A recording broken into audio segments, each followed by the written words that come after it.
Hi, I'm Krista Smith. Welcome to the Toronto International Film Festival.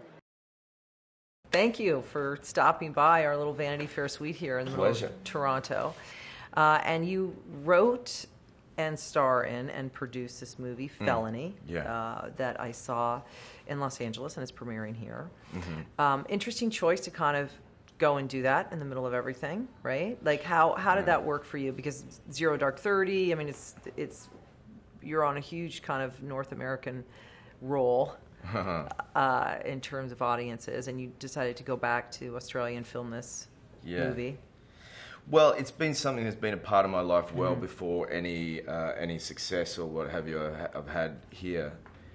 We had a company that we started called Blue Tongue Films years ago when I first left drama school, and it was kind of our way of showing people that we deserve to work in front of a camera, you know. And it's very much a reason for why I'm doing what I'm doing here.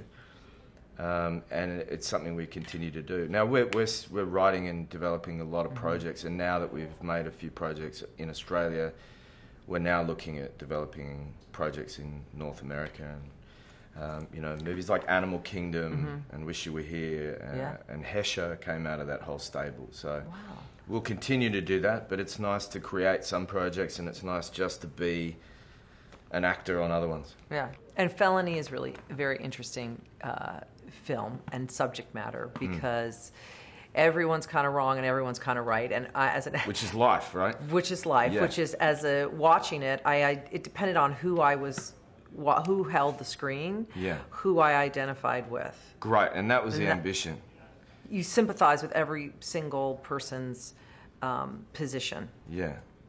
And that's what we want. We want to like make a movie where I go, my point of view is right, Tom Wilkinson's point of view is understandable and just as correct. If you're standing in his shoes, or if you're standing in Jai Courtney's character's shoes, you could validate that argument as well. And your wife.